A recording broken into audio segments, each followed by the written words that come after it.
Good afternoon. Can I have everyone's attention? I know you're enjoying your lunch, but we want to get to our main event. Now, as you may have heard, I'm president of the Georgia Public Policy Foundation. We are a think tank. So by nature, I like facts, I like numbers, and we create a lot of reports. But what think tanks in the United States have not realized until recently is, just putting out reports based on factual information and good ideas is not good enough. The average citizen doesn't read those reports. They think we're boring. And there's not a better person in the United States that has addressed that better than our speaker today, Arthur Brooks, president of the American Enterprise Institute. He says what we've got to do is talk about things that we are for, talk to the people that we are for. We've got to let people understand that our policies are going to impact their lives and make their lives better. That is the greatest challenge that we have in our country today, is to articulate and sell our ideas. And again, Arthur Brooks is one of the best there is in our country at doing that. So please welcome Arthur Brooks, president of the American Enterprise Institute. Thank you, Kelly. Thank you. Thank you, Kelly, and thanks to all of you. What an honor it is to be here in Atlanta, one of my former homes, as a matter of fact. It's a delight to be here always to see some of my former friends and colleagues. I've got one of my graduate students, Russ LaPerry, right here, and Ben Scafferty. We joined the faculty together at Georgia State University in 1998. One of my kids was born at Piedmont Hospital. I have fond memories and old friendships that endure from this place. So thank you for what you're doing. Thank you especially for what you're doing to lead the nation. One of the great things about the conservative movement is that it's not a top-down movement. It's really a bottom-up movement. It's a grassroots movement. And what goes on in the states, what goes on in the cities, what goes on in the communities and the neighborhoods, that's what is supposed to filter up. So what we're going to see in Washington, D.C., where I live, so you don't have to, what we see is the best that's coming out of here, and I can tell you the Georgia Public Policy Foundation is leading the way. This is truly one of the leading lights in the state think tank movement.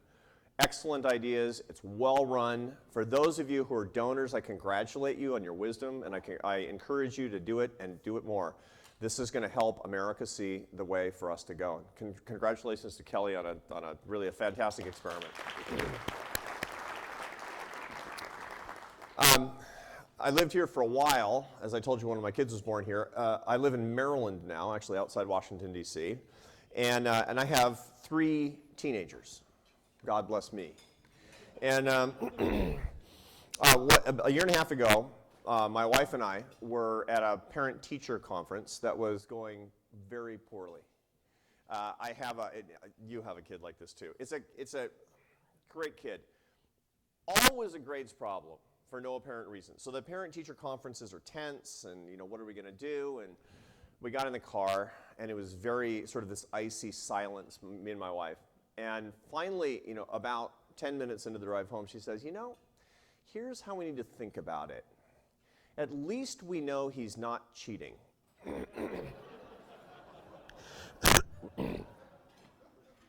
And that got me to thinking. Look, that's, by the way, an optimist. My wife is an optimist. My wife is a happy warrior. And I got to thinking at that time, and it really changed the way that I was thinking about our movement a little bit. It occurs to me that the biggest deficit that we have in the conservative movement today, in the free enterprise movement in particular, is a deficit of actual happiness. See, if you ask Americans, if you did a poll of Americans, which hasn't been done, could be, which is the angry party? What do you think they'd say? I mean, in this room, the Democrats would win that, but in America, they wouldn't. Extraordinary. Last year, Gallup asked, do you believe that the word compassionate accurately describes the Republican Party? And the answer was no versus yes by 11-1. Now, if you actually get rid of employees of the Republican Party and blood relatives of Republican politicians, that effectively rounds to 0 people in America who think that the Republicans are compassionate. And furthermore, this is related to the concept of what it means to be a happy warrior and what we're trying to do. Well, There's a reason that people think that. If you look, I mean, I don't have to tell you that we're at the throes of another presidential cycle. An election is soon to be at our throats again. And if you look at the Republican candidates, man, they look grim. They're hating life, most of them. They're walking around as if they're on some sort of a death march. And listen to their rhetoric, which is profoundly pessimistic. I want to make the case in the next 25 minutes. I want to do two things. I'm going to make the case for happiness. And I'm going to make the case that it starts right here. It starts in the intellectual movement from the right. That the tenor and tone that we set in our policy analysis and the way that we talk about it and the way that we talk to our friends in government is going to make a big difference. And if we can model happiness, we can do a lot. And we can turn the movement around. I'm going to make the case for happiness. And then number two, and this is going to be more useful to you, I'm going to tell you how we do it. I'm going to give you a couple of ideas on exactly how we should talk starting this afternoon so that people will start to see us in a different way in the coming years. So first, I'm going to make the case for happiness. Now, I have a confession to make. I wasn't brought up in a conservative home. I grew up in a liberal Democratic family in Seattle, which is redundant because there are like 8 Republicans in Seattle. And so everybody grows up in a home like mine. But one of the things that we all knew was that Reagan was bad. Okay? And the first presidential election I ever paid attention to was 1980 when Reagan was first elected. We weren't very political. And I remember just paying attention to it for the first time. I had some class project or something, what do the polls look like, et cetera. And I was hearing from my friends and family and extended relatives that Reagan was really bad for the country. He's going to hurt the poor and he was going to get us into a war. Okay? But at the same time, I was having this cognitive dissonance because I was listening to Reagan himself. And I was thinking this weird thing. I remember thinking, he loves me. I mean, I didn't know him, of course. I was a lower middle class kid in this place way out on the West Coast, but I had this sense that he cared about me. And furthermore, I was attracted to Reagan not because of his policies. I was just a kid. It was because he was a happy person. We misremember him all the time. His most famous speech, remember, at the Brandenburg Gate, the Berlin Wall, Mr. Gorbachev, tear down this wall. We don't remember the essence of Reagan that I saw when I was a teenager, which was the joke that he made next. It's a great joke. I'm going to remind you of it. He says this good. It's worth resurrecting the joke. There was this, Reagan used to say, everybody knows that if you want to get a car in the Soviet Union, you have to wait 10 years, right? Okay. So he said that there's this guy, he's a factory worker, and he's crazy about cars. I mean, he's got pictures in his house of cars, and his big dream is to actually buy his own car. And it's a piece of junk, and it's really cheap and all that, but it's all you can get in the Soviet Union. He saves up his factory-earned rubles year after year, and finally, after the end of 20 years, he goes to the only car dealer in Moscow and says, I got the money. I want my car. And the car dealer says, fine, sir, takes the money. It will be 10 years. He says, morning or afternoon? Now the car dealer says, what do you mean? What difference does it make? It's 10 years from now. And he says, well, the plumber's coming in the morning. See, that was the real Reagan. That's what I saw. I saw happiness. That's what attracted me. One of the reasons I'm a political conservative today is I want to be part of a happier movement, and the first great patron saint that I experienced of the conservative movement was the happiest guy in the party. Why are we not attracting more people? Here's the basic math that seems to elude a lot of national Republican leaders today. If you want to win, you have to be more attractive to more people. This is complicated math. As opposed to yelling angrily louder at fewer people. Right? More people beats fewer people in a democratic society. And we're not doing that. We're not making ourselves more attractive. We're not becoming the happy warriors. You know you're attracted to happy people. The people out there who are not with us today yet and who need our witness, they're attracted to happy people too. So that's the case. And by the way, there's social science that backs up the idea that happiness is the most effective strategy as leaders that we can possibly employ besides basic competence and a few other things. Here are what the studies say. Basically, you need to know the number 30 to understand the social science literature on happiness and leadership. What social science experiments using human subjects find is that happy leaders who are identical to unhappy leaders with respect to their competence and their job descriptions will raise the productivity of employees by 30%. Happiness alone on the part of the leader raises the productivity of people by 30% that they supervise. The second 30 that you have to remember is that, and this is actually important for us politically, is that happy leaders are considered, because of their happiness, to be 30% more effective as leaders by the followers, simply attributable to their happiness, to their perceived happiness. In other words, do you want people to do better? Be happy. Do you want people to think that you're better? Be happy. This is an important strategy. I'm making a case for happiness right now. Now, I know what you're thinking. If this were true, why is it that people do negative campaigning? Why is it that we're always complaining? Why is it that we're competing with the left with our own apocalyptic scenarios about everything that's going to go wrong in America? There's an answer to that. It's short-termism. It's like smoking. It's never convenient to quit today, but once you do, you're going to have a much better life. As a matter of fact, that comparison is quite apt. What we've been doing with our negativity, with the competing pessimism with the left, is doing something that does fundamental long-term damage to what people see. How many young people do you know who say, "Sure am proud to be known as a Republican"? On a college campus, do you know how bad the brand is right now? People want to be on the positive side, on the side that's fighting for people, on the side that's more optimistic, on the side that's purely aspirational, not on the side that's saying that the country's going to hell. That's a bummer. It's not fun.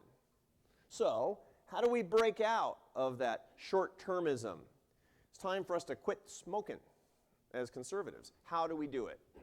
Well, one theory is that you can't be happy if you're not. I talk to a lot of politicians. We're privileged at AEI to be the center of a lot of political activity. We do more congressional testimony than any other think tank in the world. And I'm meeting with 15 of the 17 original Republican candidates. It's incredible how lucky we are and how blessed we are to be at this sort of the center, this nexus of political power. And when I talk to candidates about this, a lot of them will say, and senators and congressmen about this, they'll say, yeah, but why am I going to fake happiness? The country is all screwed up. I'm angry because I should be angry. I'm upset because I should be upset. How can I fake it when I don't really? Maybe it's true what you say, but how can I fake it if I don't really feel it? And that's a legitimate question, as a matter of fact. And I have the answer. Can you fake happiness if you're not really happy? And by the way, this is personal advice too, to me and to all of us. And why? Because happiness and cheerfulness and all of these things go together into a better life. You don't need me to tell you that. You know that's true. So what can you do if you don't feel real happiness? And there's an answer. Fake it. It's true. So I'm going to give you a little bit of the physiology of happiness. It's just a 2-minute lecture in how your body works with respect to happiness.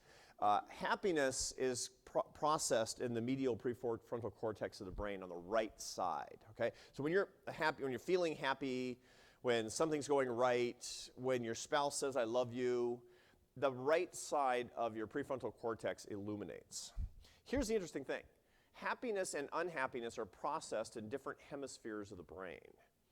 Unhappiness is processed on the left. So when you're unhappy, the left side is lighting up. When you're happy, the right side is lining up. They turn each other off. You can't feel them at the same time. But you can, paradoxically, be an unusually happy person and an unusually unhappy person in the same person. You just experience more strong emotions. That's what you find. You have more prefrontal cortex activity on both hemispheres. Okay, now, that's the first thing to keep in mind. There's a part of your brain that's associated with happy cognitions. Okay, fact number 2. There is a part of your face that is the tell if you're really happy. There are 2 little muscles under your eye called the orbicularis oculi muscles.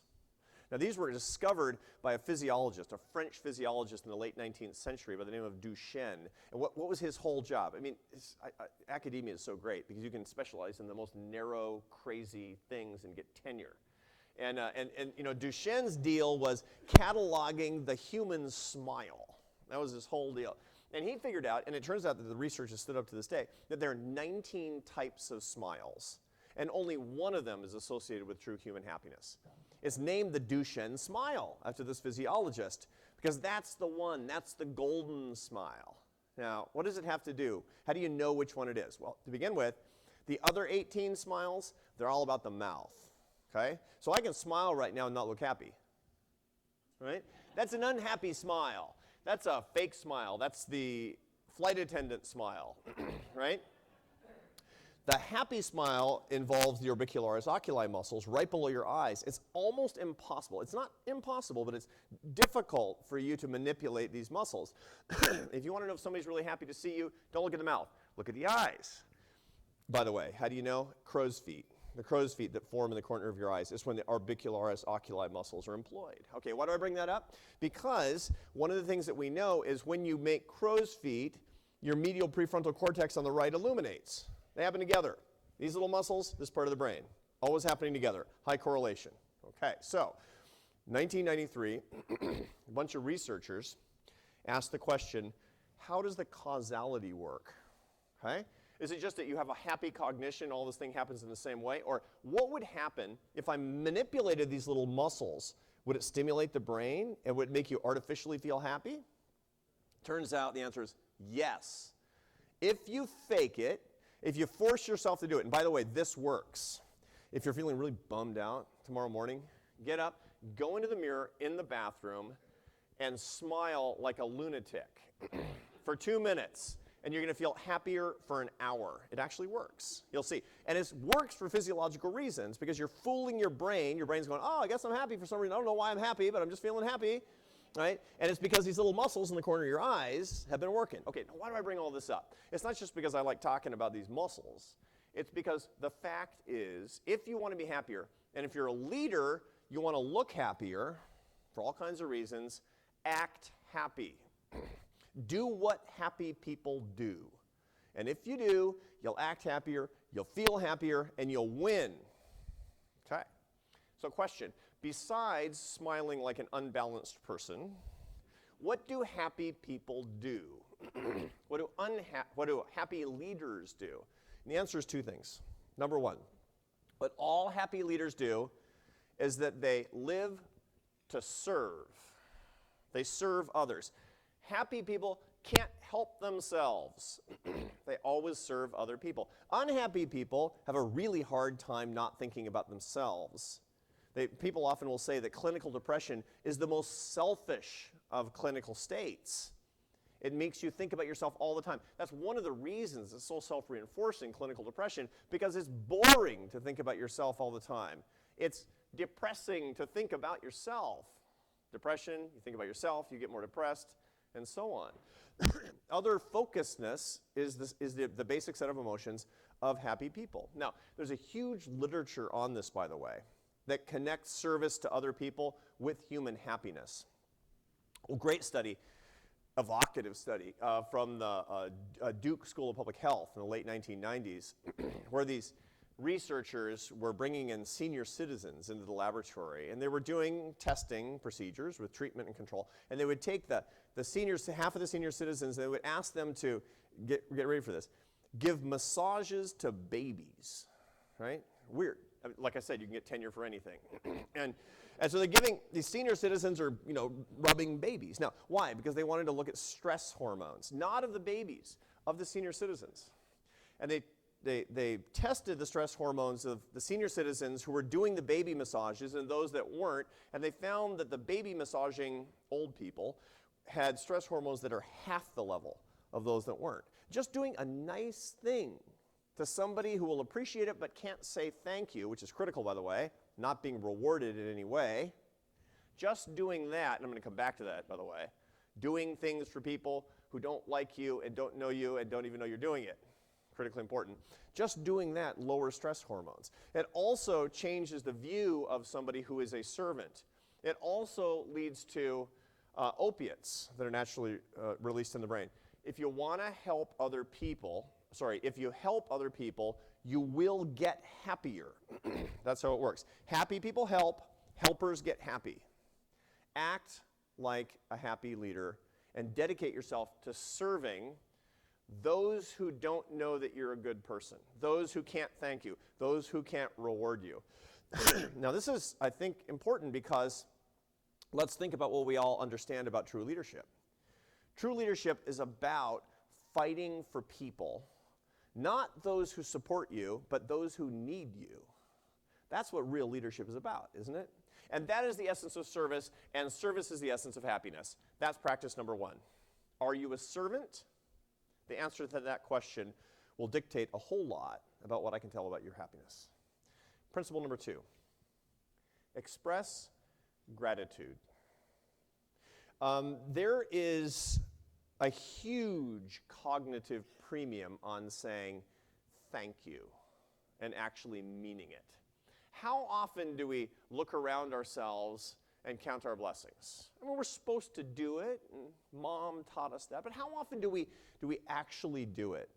There's a wonderful social psychologist at the University of California, Riverside, named Sonia Lyubomirsky, who writes books on happiness. And one of the things that she's done is an experiment where she takes two groups of people and puts them over 10 weeks and asks them once a week to make a 5-point list, just with one word in 5 points, just once a week. Takes several seconds, that's it. Half of them have to write down things that they're worried about. Just write down the things you're most worried about, which all of you do, probably, in some form or another. And the other half don't do that. They write down the 5 things that they're grateful for. Once a week for 10 weeks.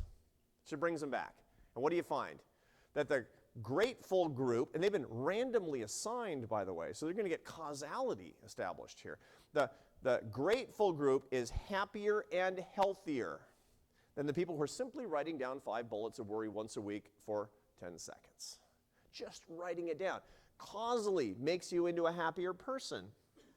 It also, by the way, tends to make people who are your enemies more sympathetic toward you. Thank you. Wow. Here's how I learned this. I learned this by personal experience, by accident. I write books now, and I started writing books right after I got tenure. I got tenure at Syracuse University, and before that I wrote academic journal articles. I did write some books, actually, but they weren't books that were written technically for human beings. They were really, really technical, and they would have 13 or 14 readers total, and they were good for my career. But after I got tenure, I decided I was going to start writing books that were the answers to questions that I thought had human importance. And the first book that I wrote about was about charitable giving. It was a book called Who Really Cares? And it asked, who gives the most to charity? Religious people or secular people? Poor people or rich people? Democrats or Republicans? And the key thing that everybody paid attention to in this book, even though it wasn't the most important point of the book, is that conservatives give a lot more to charity than liberals do. And overnight, my life changed as a scholar. I started writing for the Wall Street Journal. I was on the radio, and I was on television for the very first time in my life. I mean, I was just a scholar beavering away in obscurity, and suddenly I was on Rush Limbaugh's radio show, much to the consternation of the guy in the next office, right? And my faculty friends, ex-friends at Syracuse University. And I also started getting hate mail for the first time. And it was crazy because, professors don't get hate mail. I mean, you don't get any mail. It's you're just doing your thing, man. And I started to get this, email from people all the time that I didn't know. And I remember one Wednesday or Thursday afternoon, I'm sitting in my office, and an email comes across the transom, bang, and it starts off, "Dear Professor Brooks, you are a fraud," which is a pretty unpromising way to start a piece of mail. But I read it, and it was long. Had a lot of words in this email. And as I was going through it, it was interesting because the guy said, he didn't just say you're a fraud and you're evil and a creep and a right-winger. May or may not be true, all of that. He backed it up with point after point. He went through each chapter of my book and showed how his views refuted my views. Okay, now, I was reading the email, and what was going through my head the whole time, you know what it was? He read my book.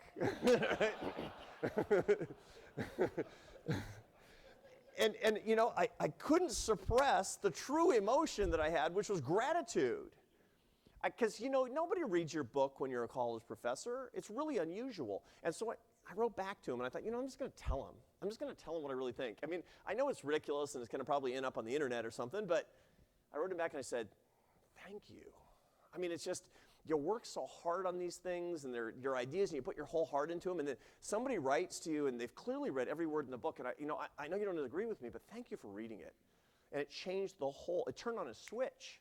15 minutes later, I get a note from the guy saying, if you're ever in Dallas, I'd like to meet. And tell me when you're giving a speech down here, and you do make some good points.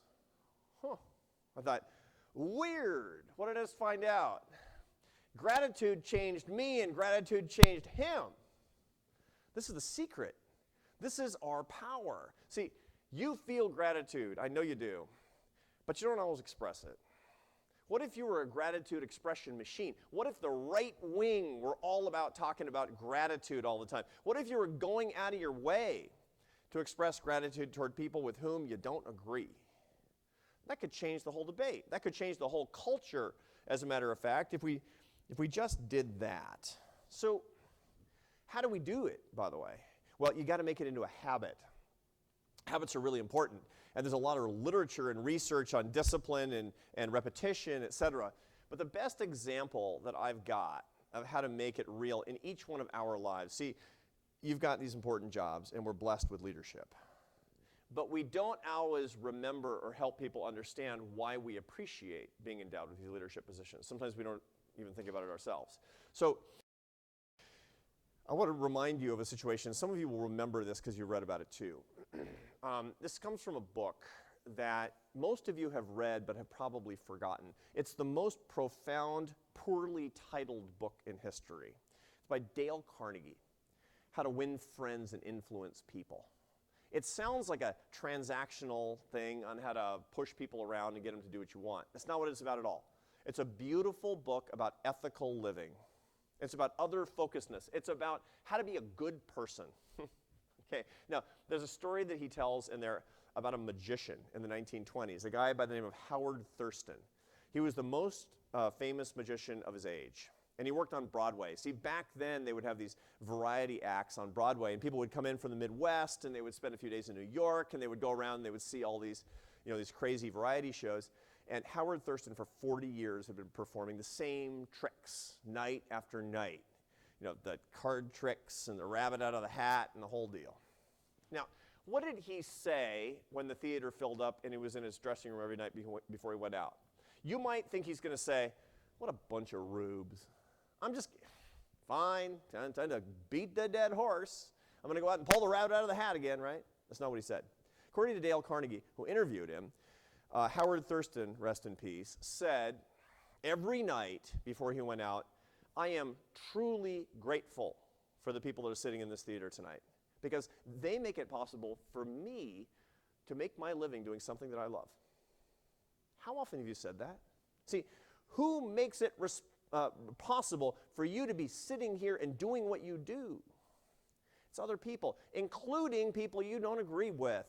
See, for me and Kelly, we run think tanks. And if everybody agreed with us, we'd be out of a job, right? Now, I pray for our unemployment in a lot of ways. But you know what? I'm grateful for the fact that we've got give and take in this country. I'm great. I have a patriotic feeling, even over the fact that everybody in my family disagrees with me, but we're still Americans, and we're still mixing it up. Grateful for it. And I got to remember to say it.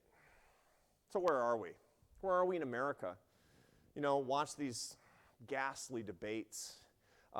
Look at how people are giving their campaign speeches. Endure the campaigns. And what you'll see, and why it bothers you, is because we're in an environment of competing pessimisms.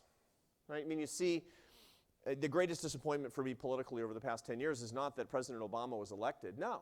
I mean, I didn't vote for him because I disagree with him on policy. But you know what?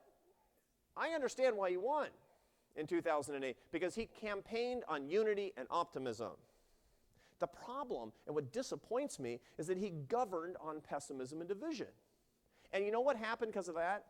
he spawned an opposition of pessimism and division.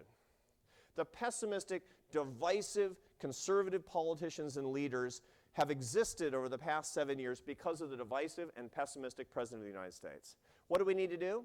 We need to break out. We need a breakout strategy, just like Reagan did.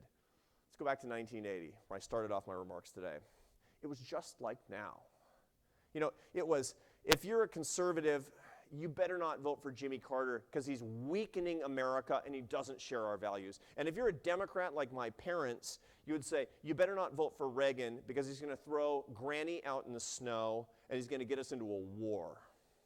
That's what it was all about. It was competing pessimisms. It was competing apocalyptic scenarios. It was right now. And Reagan won because he broke out of that 5 months before Election Day, where everybody was killing each other about how rotten the trajectory of America was. Reagan said, you know, actually, it's morning in America.